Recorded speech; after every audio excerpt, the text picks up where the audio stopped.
아멘. 자, 우리 오늘 하나님께서 주시는 말씀을 다 같이 보도록 하겠습니다. 오늘 하나님께서 우리에게 주시는 말씀은 창세기 12장 1에서 4절까지의 말씀, 우리 한 절씩 번갈아 가며 읽도록 하겠습니다. 창세기 12장 1에서 4절까지의 말씀, 창세기 12장 1에서 4절까지의 말씀, 우리 한 절씩 번갈아 가며 읽도록 하겠습니다. 여호와께서 아브라함에게 이르시되 너는 너의 고향과 친척과 아버지의 집을 떠나 내가 내게 보여줄 땅으로 가라.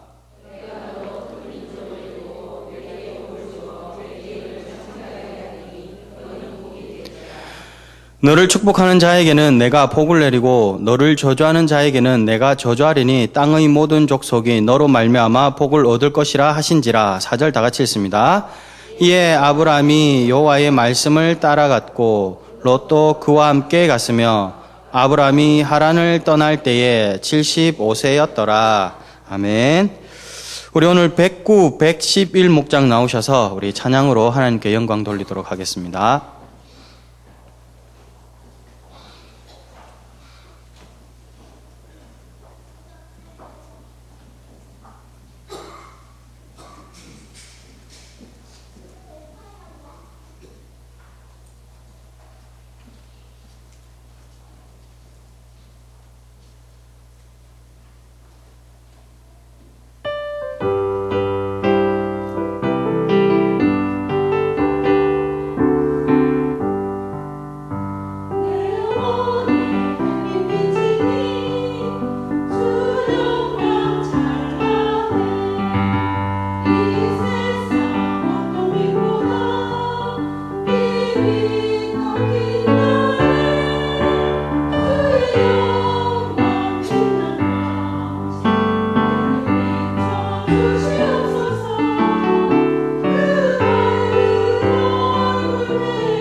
우리가 오늘 보았던 이 창세기 12장, 이 말씀은 우리가 너무나도 잘 아는 그런 말씀입니다. 아브라함이 이제 부르심을 받아서 갈대 우르 지역을 떠나 나오는, 그리고 또 아브라함에 대한 부르심에 관한 그러한 말씀입니다. 그런데 오늘 말씀을 우리가 가만히 보면 그의 이 말씀에 몇 가지 특징이 있습니다. 뭐냐 하면 첫 번째가 부르심 가운데서도 순탄치 않았다 하는 것이 있고, 두 번째가 아브라함은 그의 갈 길을 몰랐다라는 사실입니다.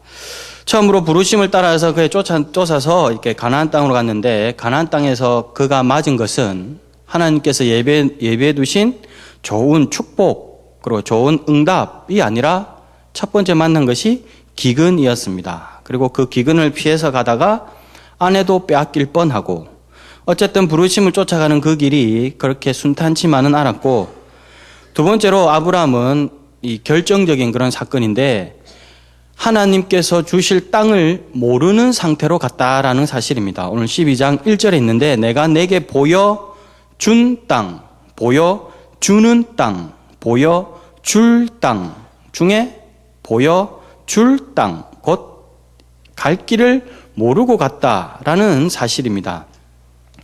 하나님께서 부르실 때 좀 이렇게 뭔가를 명확하게 이렇게 제시해 놓고 너가 여기 가면은 가는 중에 이런 일이 있을 것이고 그것들을 잘 이기고 마지막 최종 목적지에 도착하면 내가 너에게 이런 그런 축복을 줄 것이야 하고 이런 걸 좀 명확하게 이렇게 알려주고 가면 되는데 하나님은 야속하게도 그렇게 하시지 않으셨습니다. 그렇다면 우리가 이 흔한 이 구절을 보면서 왜 하나님께서는 이렇게 부르심이 있을 때 어떤 일들을 이렇게 맡기실 때 뭔가의 이런 최종 목적지를 보여주지 않고 이렇게 그냥 가게 하시는가? 우리가 이것을 한번 나눠보고자 합니다. 첫 번째, 크게 이제 두 가지가 있는데 첫 번째가 하나님께서는 그의 백성들이 자신을 따를 때에 어떤 조건이나 세속적 물욕이 아닌 진심으로 믿고 따르기를 원하신다라는 사실입니다. 어떤 조건이 주어져서 내가 이렇게 하면 너에게 이렇게 줄게 하는 그런 어떤 조건에 의한 것이 아니라 오직 하나님만 보고 나아가는 그런 모습들을 원하셨다라는 겁니다. 우리가 흔히 남녀 관계에서 할 때 내가 너를 사랑하긴 사랑하는데 너가 이런 것을 가졌기 때문에 내가 너를 사랑하면 너의 부모님이 나에게 이런 것을 주시기 때문에 그런 조건이 걸린 사랑, 그런 사랑을 과연 우리가 진심으로 할 수 있겠는가 하는 것입니다. 이처럼 조건이 달린 그런 사랑들은 이 조건이 충족되어지면 떠나가는 인스턴트 사랑이기 때문에 하나님께서는 이런 조건에 의한 일회용 사랑을 원하시지 않으셨다는 겁니다. 이 조건에 충실한 사랑, 이런 사랑이 바로 제비족의 사랑이지 않습니까? 모든 것들을 그 사람에게 뽑아 먹어야 되니까 그 상대방의 변화라든지 어떤 기념일 이런 것에 이렇게 충실한 그런 모습이 있습니다. 그래서 상대방의 변화에도 민감하고 또 상대방 기분도 잘 맞춰줍니다. 그래서 그런 어떤 제비족 사랑, 그런 사랑이 쭉 가다가 나중에 조건이 충족되어지면 언제냐 그랬냐는 듯이 등을 돌리는 그런 사랑이 바로 제비족의 사랑인 것입니다. 왜 우리 남편들이 이 배우자에 대해서 변화나 기념일에 무관심할까요? 제비족이 아니기 때문에 그렇습니다. 그래서 이 조건에 의한 사랑이 아니라 마음으로 다가가기 때문에 뭐 머리나 옷이 바뀌어도 이렇게 바라보는 그런 거. 기념일 이런 것도 역시나 이렇게 그런. 그리고 기념일이나 이런 게 있으면 또 여자분들도 참 이상한 것이 2, 3일 전에나 이렇게 알려주면 되잖아요. 남편한테. 이런 일이 내일은 뭐야 하고 이야기해 주면 되는데 다 지나가고 나서 오늘 무슨 날인지 알았어? 이렇게 이야기를 합니다. 참 피곤하게 하는 제비족이 아니기 때문에 그런 것에 이렇게 관대하게 이렇게 바라보는 것이기 때문에 우리 남편들을 이해하셔야 됩니다. 어쨌든 조건에 의한 그런 사랑들은 오래 못 가는 것입니다. 그래서 이런 어떤 1차적인 그런 어떤 조건에 의해서 가는 인스턴트 사랑이 아니라 하나님은 그의 백성을 부르실 때 이렇게 마음과 마음을 맞대어서 오직 하나님 한 분만 바라보고 나아가는 그런 진실된 그런 모습을 원하셨습니다. 아브라함이 하나님께 높임을 받는 이유, 하나님께서 아브라함을 좋아하시는 이유가 뭘까? 바로 이런 모습 때문인 것입니다. 이 아브라함은 하나님을 쫓을 때 그의 갈 바를 모르고 나아갔습니다. 다시 말하면 욕망에 눈이 멀어서 하나님을 쫓은 것이 아니라 오직 보이지 않는 중에도 하나님을 믿고 따라갔다라는 것입니다. 그래서 믿음을 우리가 흔히 이야기를 할 때 믿음은 알고 가는 것이 아니라 믿고 가는 것이고 보고 가는 것이 아니라 가다 보면 보이는 세계, 그 세계가 바로 믿음의 세계인 것입니다. 그래서 우리 아이리스라는 그 예전에 드라마가 있었지 않습니까? 뭐 이렇게 약간 액션도 있고 하는 아이리스라는 그런 어떤 첩보 영화 있었는데 그때에 이제 한 그 대목이 나옵니다. 거기서 어떤 한 인물이 주인공에게 물어봅니다. 당신은 신을 믿습니까? 라고 얘기하니까 그 주인공이 대답 못하고 막 어리버리하게 이렇게 하고 있으니까 그 인물이 다시 이야기를 합니다. 신이 있다고 믿으십시오. 신이 있다고 믿으면 신으로부터 많은 축복이 주어질 것이고 설령 신이 없다고 하더라도 당신에게 손해 가는 것은 없을 것입니다. 라고 이야기를 합니다. 이처럼 우리가 하나님을 믿고 따르는 그 삶, 따르다 보면은 우리에게 손해 나는 것은 아무것도 없다라는 사실입니다. 오늘 본문도 마찬가지입니다. 아브라함은 갈 바를 몰랐지만 하나님을 믿고 따라갔습니다. 그 가운데 고난도 만납니다. 고난도 당했습니다. 그런데 그 고난, 그 하나님을 따르는 그 가운데에 만나는 고난, 그 고난은 고통에서 끝나는 것이 아니라 유익으로 마무리되는 것을 우리가 오늘 본문을 통해서도 또한 알 수가 있습니다. 앞서 말씀드렸던 것처럼 아브라함은 갈 바를 몰랐지만 온전히 하나님을 믿고 따라갔습니다. 그 가운데에 기근을 만나고 또 아내도 빼앗길 뻔하는데 그런 어떤 고통을, 그런 고난을 당하고 나서 아브라함이 얻은 것은 물질의 축복이었습니다. 고난을 당한 뒤에 아브라함이 피폐해지는 것이 아니라 하나님이 예비해 놓으신 그 중간중간의 고난을 넘어가자마자 아브라함은 큰 축복을 받아 나아갔습니다. 특별히 재물의 축복인데 유목민으로 그의 많은 재산들을 이렇게 꾸려 나가면서 이렇게 옮겨가는 그런 상황이지만 옮겨가는 그런 유목민의 생활이기 때문에 재산 자체가 소비만 있을 그런 상황입니다. 그럼에도 불구하고 나중에 이렇게 성경의 기록을 13장에 보면은 13장 6절에 그 땅이 그들이 동거하기에 넉넉하지 못하니라고 그랬습니다. 왜냐하면 그들의 소유가 많아서 동거할 수 없었다라고 이야기를 합니다. 그리고 13장 2절에 보니까 아브라함에게 가축과 은과 금이 풍부하였다라고 이야기를 합니다. 먼 길을 떠나는데 쉽게 말하면 이민을 가는 겁니다. 이민을 재산을 다 해서 다 정리해서 이민을 가는 그 상황 가운데에 아브라함은 오히려 넘쳐나는 축복을 받았는데 그것이 뭐냐? 중간중간에 있었던 그 고난을 믿음 가운데에 잘 넘겼기 때문이다라는 겁니다. 이처럼 하나님께서 예비해 놓으신 이 고난은 때론 우리에게 유익을 줄 때도 있습니다. 이 아브라함뿐만이 아니라 이렇게 다윗도 역시 그 사울로부터 그의 생명을 위협을 받습니다. 그런데 사울이 누구입니까? 그가 주로 모시고 아버지라 불렀던 그런 인물입니다.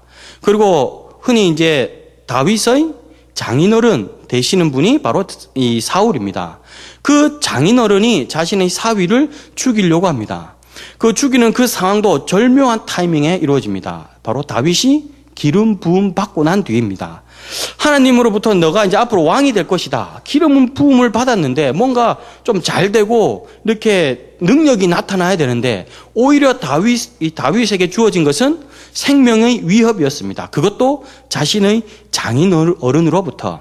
다윗은 이 고난을 어떻게 받았을까요? 그가 광야로 내몰립니다. 그리고 나서 그 광야에서 누가 다윗을 찾아오냐면 이 상처받고 마음이 억눌린 자들이 그를 찾아옵니다. 흔히 이렇게 보면은 이렇게 비류라고 되어 있는 성경책도 있는데 비류들이 그에게로 옵니다. 이 비류들이 누군가? 이제 갈 곳이 없는 노숙인들 그리고 동네 건달들입니다. 그들이 400명이 다윗에게 옵니다. 다윗은 이 사울의 그 고난으로부터 고난 때문에 나중에 이 400인 곧 다윗의 친위 부대가 형성됩니다. 이 400명을 통해서 다윗의 세력이 만들어지고 이 400명 가운데서 그에게 목숨을 바쳐 충성할 인물들이 여기에서 다 나왔다라는 것입니다. 이처럼 하나님은 고난 가운데 우리를 몰아가십니다. 그리고 그 가운데서 하나님께서 우리에게 놀라운 축복으로 인도하신다라는 사실입니다. 잡초와 온실의 화초 차이점, 뿌리가 다르다는 것입니다. 온실의 화초, 겉은 보기에는 좋지만 안을 파보면 뿌리가 얇습니다. 그래서 이렇게 삭막한 환경에 놔두어 놓으면 이렇게 오래 가지 못하는 것이 화초입니다. 그러나 이 밖에 있는 잡초, 보기에는 아무것도 없지만 비, 바람, 삭막한 환경에도 잘 자랍니다. 뿌리를 파보면 이 잡초의 뿌리는 넓고 깊게 박혀 있습니다. 그렇기 때문에 강인한 생명력이 있습니다. 하나님께서 우리를 왜 고난 가운데로 몰아넣으실까요? 어쩌면 우리 삶 가운데 있는 이런 뿌리들을 강하고 깊게 내리기 위한 하나님의 특별한 그런 계획하심이 있기 때문일런지도 모르겠습니다. 우리가 얼마 전에 이제 아동부에서 이렇게 아동 교육대회를 갔다 왔습니다. 이 아동 교육대회를 갔다 왔는데 사실 이 아동 교육대회가 좀 예전부터 말이 많았었습니다. 하나님 나라의 1, 2, 3등이 맞는 것인가? 이렇게 서열, 등수가 맞는 것인가? 라고 해서 이 교육대에 대한 말들이 많았었습니다. 그래서 뭐 한 10여 년 전부터 계속해서 이렇게 문제가 제기되었습니다. 그래서 뭐 이름을 바꾸자. 교육대회가 아니라 이렇게 뭐 축제, 뭐 교육, 뭐 잔치, 교육, 마당, 뭐 이런 걸로 바꾸자라는 그런 이야기도 있었습니다. 우리가 성경을 보면은 이렇게 서열에 대한 그런 이야기들이 많이 나오는데 하나님 나라는 이런 이렇게 서열에 적합하지 않다는 것을 우리가 알 수가 있습니다. 우리가 흔히 이제 예수님도 베드로, 야고보, 요한 이런 사람들 데리고 다녔는데 무슨 말이냐? 뭐 1, 2, 3등 그것이 왜 나쁘냐라고 이야기를 합니다. 예수님께서 베드로, 야고보, 요한 이런 사람들을 왜 데리고 다녔을까요? 베드로와 야고보와 요한, 특별히 예수님의 어떤 기도 자리나 아니면은 또 어떤 기적의 자리나 또 특별히 사람을 살리는 그곳에, 그리고 또 변화산의 사건, 어떤 이런 특징적인 이런 사건에 보면 항상 베드로, 야고보, 요한 이 세 명이 항상 같이 있습니다. 그래서 뭐 천주교에서는 애제자 사상이라고 해서 베드로를 통해서 자신들의 어떤 권위, 바로 수석 제자가 아니냐, 여기로부터 천국 열쇠가 주어지지 않았느냐라고 이렇게 또 서열을 매기기도 하는데, 베드로, 야고보, 요한 이 사람들이 왜 예수님께 특별히 이렇게 같이 다녔을까요? 베드로, 우리가 잘 알듯이 이렇게 굉장히 다혈질적인 사람이었습니다. 예수님을 잡으러 온 그 무리가 있었을 때 베드로 이렇게 예수님을 보호한다는 명목으로 품속에 있는 칼을 뽑아서 대제사장의 종 말고의 귀를 잘랐던 인물이 바로 베드로입니다. 그리고 이 큰 게네사렛 호수 그 바닷가에서 예수님을 보고 오라 하니까 생각 없이 바로 뛰어들었던 그런 인물이 바로 베드로였습니다. 뿐만 아니라 야고보와 요한, 예수님이 사마리아 성을 이렇게 통과할 때 사마리아인들이 그 앞을 막아서니까 자신의 뜻이 관철되지 않았다라는 이유로 야고보와 요한, 예수님께 불을 내려서 사마리아에 있는 저 사람들 다 쓸어버리십시다 라고 제안했던 인물이 야고보와 요한이었습니다. 그래서 우레의 아들이라는 별명을 얻기도 합니다. 이처럼 이 세 명은 제자들 중에서 특별히 뛰어나서 예수님과 같이 다녔던 것이 아니라 놔두면 사고칠 인물들이었기 때문에 예수님께서 특별히 데리고 다니셨던 겁니다. 뛰어나서가 아니라 흠이 많고 오히려 약점들이 많은 인물들이었기 때문에 예수님께서 항상 품어주셨다라는 사실입니다. 이렇게 하나님 나라는 차석, 수석, 차석, 삼석 이렇게 등수에 맞지 않는 것이 하나님의 나라입니다. 그럼에도 우리가 교육대회에 나갔던 이유는 말 구유가 더럽다고 해서 그 안에 있는 예수님까지 버릴 수 없는 것이고, 목욕물이 더럽다고 해서 그 안에 있는 아기까지 버릴 수 없듯이, 몇 가지 이렇게는 문제점도 이렇게 거론되긴 하지만 또한 거기에서 얻을 수 있는 유익이 많았기 때문에 저희가 과감히 한번 갔었습니다. 크게 세 가지, 제 나름대로 세 가지를 이렇게 생각했는데, 그 중에 하나가 바로 이렇게 견문을 넓혀주는 것이었습니다. 아이들이 견문을 넓힌다. 항상 우리 생각하면 견문은 항상 외국을 가야, 그리고 먼 곳을 가야 견문을 넓힌다라고 생각하는데, 자기들의 테두리를 벗어나서 또 다른 세계를 만나는 것, 그것 또한 역시 견문을 넓힌다라고 생각합니다. 그래서 그곳에 가서 자신들이 이제껏 보지 못했던 환경과 또 그런 사람들을 만나는 것, 그것을 통해서 자신들이 느끼는 것, 그것 또한 그들에게 큰 유익이 있을 것이라 생각했습니다. 그래서 특별히 이렇게 어떤 정해진 룰, 그리고 정해진 시간 안에 자신들의 어떤 능력들을 발휘해야 되는 그러한 상황이기 때문에 그 가운데서 오는 긴장감도 한번 느껴보라. 그리고 그 가운데서 너의 능력들을 마음껏 한번 살펴보라. 그런 극한의 상황에서 자신이 안에 있었던 그 잠재됐던 그런 어떤 그 잠재력, 그런 것도 한번 끄집어내어 보라 하는 그런 뜻에서 이렇게 했었습니다. 또한 한 가지가, 너희들이 보는 이 상대편에게 보여지는 별 볼 일 없어 보이는, 너희 눈에 보이는 그 별 볼 일 없어 보이는 그 아이, 실제 그 아이에게는 엄청난 하나님의 능력이 있다 하는 사실도 한번 일깨워주고 싶었습니다. 거기에 가니까 자기들보다 체구도 작고 정말 볼품없는 아이들이 뭔가를 해내는데 뚝딱뚝딱뚝딱 해서 자신들보다 훨씬 더 잘 해내는 그러한 모습을 이렇게 보여주었습니다. 그리고 그 가운데서 또 특별히 요즘같이 또 나의 자녀만 이렇게 우샤우샤하는 그런 상황에서 자신들이 어떤 깨어지고 낮아지는 그러한 모습들을 보기를 원했고 또 한번 느껴보기를 원하는 뜻에서 이렇게 했을 때 그들 역시도 많은 것들을 깨우쳤습니다. 역시나 우리 또 강서교회 아이들 친구들도 역시나 잘 해주었습니다. 잘 해주어서 원하는 그런 상처나 상을 받지 못한다는 것에 대한 그런 상처나 그런 어떤 섭섭함 전혀 받지 않았습니다. 좀 상처도 좀 받고 아유 괜찮아 힘내 여기는 상이 목적이 아니야 하고 같이 품어주고 기대해주고 그래야 되는데 원래 그런 아름다운 모습들이 돼야 되는데 우리 친구들 전혀 개의치 않았습니다. so cool 했습니다. 너무 이렇게 했습니다. 그래서 섭섭하지 않냐 하니까 아니요 전혀 상관없어요. 왜요? 뭐 이런 반응들이 있었습니다. 오히려 제가 다시 한번 느꼈지만은 그런 데서 나가면 보통 아이들에게 문제는 잘 발견되지 않습니다. 문제는 어른들입니다. 어른들. 가면 이 대회라든지 뭐 콩쿠르라든지 이런 데 가면 아이들끼리는 경쟁하다가도 나중에 만나면 자신들끼리 잘 지냅니다. 그런데 어른들만 왜 우리 아이가 상을 받지 못했느냐. 쟤보다 더 잘한 것 같은데 라고 하면서 어른들이 항상 발끈해서 문제를 일으킵니다. 아니나 다를까 저 역시도 갔는데 분명히 우리 강서교회 아이가 훨씬 더 잘 그렸는데 왜 상을 안 주는지 이해가 되지 않았습니다. 이게 객관적으로 딱 그림이 있으니까 딱 보이니까 더 잘 그렸는데 왜 안 주냐고. 심사위원 거기에 집사님 전도사님들 계신데 가가지고 아니 심사 기준을 내어보라고. 딱 봐도 더 잘 그렸는데 왜 상 주지 않느냐고 해서 막 목소리가 좀 높아지고 하는 그래서 막 따지고 하는 그런 모습들을 보이고 싶었는데 이게 이제 말은 못하고 여기까지 가서 그냥 마음은 있었는데 겸손한 모습으로 왜 안 될까요? 라고 물어보고 뭐 이런 이유 때문에 그렇다. 그럼 아 그렇군요. 감사합니다. 하고 이렇게 이제 돌아섰습니다. 그러니까 순종하는 뜻에서.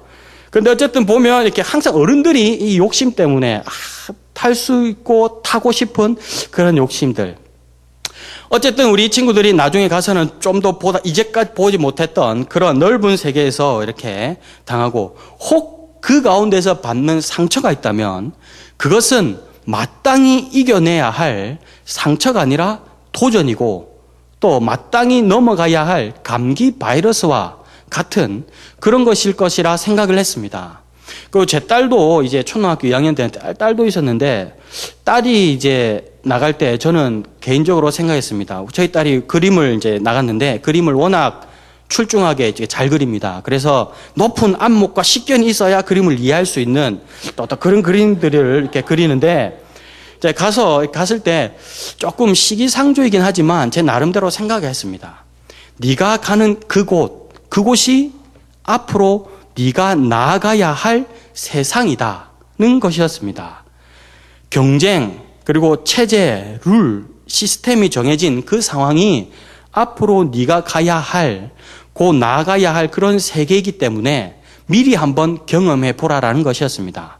야생 적응 훈련, 일종의 그런 것이었죠. 동물들 이렇게 풀기 전에 한번 야생 훈련 시키는 그런 마음으로 갔었다는 겁니다. 아니나 다를까 이 좋은 생각이라는 책을 제가 보았습니다. 그 월간지로 이렇게 나오는 그런 좋은 생각, 뭐 지하철 가판대 이런 데도 파는 좋은 생각 중에 보니까 사람의 마음을 깨끗하게 하는 데는 두 가지가 있다고 되어 있었습니다. 첫 번째가 깊이 사랑하는 것, 두 번째가 고난과 고통이라는 것이었습니다. 바다는 태풍이 불어야 깨끗해지고 하늘은 비바람이 세게 몰아쳐야 깨끗해지듯이 사람들은 고난을 통해 깨끗함과 순결함을 얻을 수 있다는 그런 내용이었습니다. 이 내용을 보면서 모세를 생각했습니다. 모세의 40년, 그 왕자로 있을 때 그 절정의 시기일 때 모세는 부름받지 않았습니다. 광야 그 40년 처절하리 마치 내려지고 깎여졌을 때 그때 그 모세에게 하나님이 임하셨습니다. 하나님의 사람으로 지도자의 형성 과정으로 하나님은 모세를 광야로 보내셨습니다. 이처럼 하나님께서는 우리를 광야로 내어보내셔서 우리의 그릇을 다듬으십니다. 제가 아는 어떤 목사님이 계셨는데 이 목사님이 이제 자신의 어떤 간증을 이야기를 했습니다.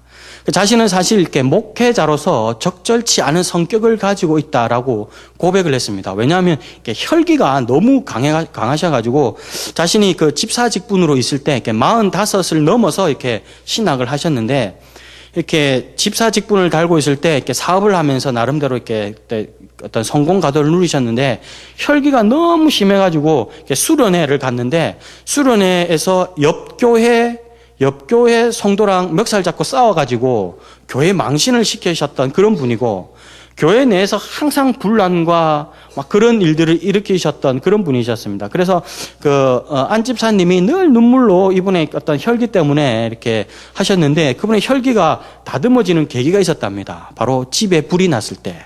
집에 불이 나가지고 마침 그 집에 뭐 자신이 하던 그 사업체에 뭐 서류라든지 뭐 직원들 월급 줄 그런 어음과 뭐 그런 것들이 좀 있었나 봐요. 그게 홀랑 같이 다 타버렸다고 합니다. 그래서 사업이 이제 어려워지고 해가지고 그 위기를 잘 극복하지 못해서 결국에는 이렇게 좀 주저앉게 되었는데 하나님께서 이렇게 재물줄을 올가매시니까 자신에게 있던 이 혈기들이 다 죽더라는 겁니다. 혈기가 죽어가지고 그래서 그렇게 여차여차해서 저차 해가지고 이러쿵저러쿵 이렇게 해서 나중에 이제 목회의 길을 이렇게 갔는데 뒤돌아보니까 자신이 어떻게 이렇게 목사의 길을 갈 수 있을까를 보니까 바로 그 혈기를 누르시기 위한 하나님의 그런 뜻이 있었다는 사실을 깨달았습니다. 그리고 무엇보다 자신이 그 길을 가면서 자신에게 정말 맞지 않는 길이라고 생각했는데 그 길을 가면서 그 어려운 그 길 가운데에 자신이 하나 이렇게 얻은 것이 있는데 뭐냐면 자신의 치명적인 아킬레스건과 같은 그런 문제가 해결되었다는 거였습니다. 그 문제가 뭐냐? 바로 자녀 문제였습니다. 그에게는 아들이 하나 있었는데 저랑 대략 한 10살 이렇게 좀 안 되게 차이 나는 아들이 하나 있는데 이 아들이 너무나도 이게 꼴통이에요. 꼴통 중에서도 완전 쌍꼴통인 그런 애가 있었습니다. 고등학교 다닐 때 동네에서 워낙 유명한 친구였어요. 고등학교 다닐 때 출퇴근용으로 오토바이를 이렇게 타고 다니는 그런 친구였기 때문에 고등학교도 잘 결국엔 졸업 못하고 했는데 그 분이 이렇게 이제 그 목회의 길을 가고 이렇게 저런저런 사건을 하면서 이렇게 자녀와의 관계가 회복되어졌습니다. 그러면서 그 과정이 예전에는 막 이 소리가 높아지고 막 쌍소리가 나오고 아빠 아들 막 티격태격하고 가정에 분란이 있고 경제적으로는 여유가 있을지 모르지만 여러 가지 어려운 그런 상황 가운데 있었지만 그런 어떤 여러 가지 그런 과정을 겪고 난 뒤에 비록 경제적인 그런 것은 조금 예전보다 못할지 모르지만 가족들 가운데에 사랑이 꽃피는 나무가 되더라는 겁니다. 결국 자신의 치명적인 그런 문제가 다 해결되더라는 겁니다. 그때는 원망도 많이 했다고 합니다. 이 재물줄이 올가매지니까 가족들 당장 나가서 이렇게 밥 벌어 먹기도 힘든 그런 상황인데 뒤돌아보니까 하나님의 오묘막측한 그런 신묘막측한 그런 뜻이 있었다는 겁니다. 그래서 예레미야서 29장 11절 여호와의 말씀이니라 너희를 향한 나의 생각을 내가 아나니 평안이 아니요 재앙이 아니라 너희에게 미래와 희망을 주는 것이라 라고 이야기를 하고 있고 시편 119편 또 67, 71절로 이야기를 합니다. 고난 당하기 전에는 내가 그릇 행하였더니 이제는 주의 말씀을 지키나이다. 71절 고난 당하는 것이 내게 유익이라 내가 주의 율례를 배웠다라고 기록되어져 있습니다. 하나님께서 우리에게 주시는 모든 일들 믿음으로 받을 때 우리에게 무한한 축복이 임할 줄로 믿습니다. 그래서 우리에게 흔히 이야기하듯 고난은 위장된 축복이다라는 말이 여기에서 나오지 않았나 생각합니다. 우리가 성령 사모 특세 기간입니다. 오늘 이 아침에 새벽 우리가 또 앞으로 또 새벽 첫 시간을 맞을 텐데 그때도 정말 나와서 간절히 하나님의 또 우리의 모든 문제를 놓고 기도하는 그리고 또 응답받는 그런 시간 되었으면 좋겠습니다. 그래서 그 기간 동안에 정말 우리를 올가매고 있던 모든 문제 그런 것들이 다 해결되어지는 놀라운 은혜의 시간 다 될 수 있길 바랍니다. 사랑의 하나님 참 감사합니다. 오늘도 또 하나님의 귀한 말씀을 보셨습니다. 갈 바를 알지 못하고 나아가는 우리의 이 발걸음 바라볼 때 하나도 명확한 것 없고 하나도 제대로 보여지는 것 없지만 우리가 믿음으로 나아갈 수 있도록 주님 도와주시옵소서.